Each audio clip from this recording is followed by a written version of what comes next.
Градинката треба да биде втор дом за децата, а не место каде ќе се покажува сила и агресија. Алармираат од првата детска амбасада во светот Меѓаши. По вчерашниот случај, кога корисничка на Facebook објави видео во кое се слуша како негователка од детската градинка Детска радост во Гевгелија со погрдни зборови му се обраќа на расплакано девојче.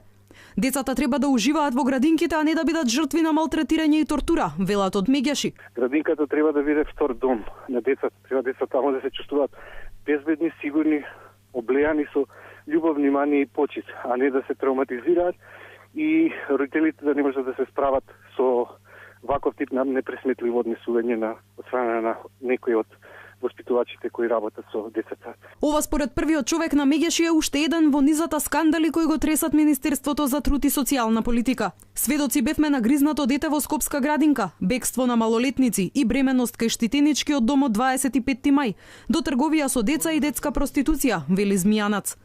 Многу скандали.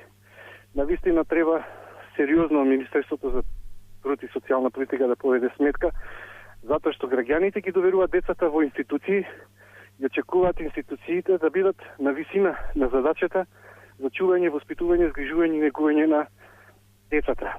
Од Министерството за труд и социјална политика вчера испратија инспекција во Гевгелиската градинка. Најавија санкции доколку се утврди вина.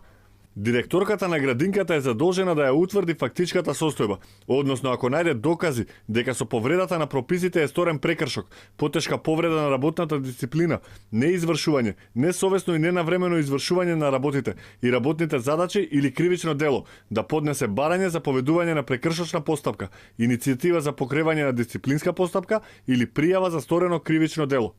Истрага за случајот е отворена и во канцеларијата на Народниот правобранител. Инаку вчера на Facebook беше објавено видео од детската градинка Детска радост во Гевгелија, во кое се слуша силен детски плач и гласна нервозна негователка, која според сведочењето на девојката што го снимила видеото, на расплаканото девојче му се обраќа со краво и кучко една.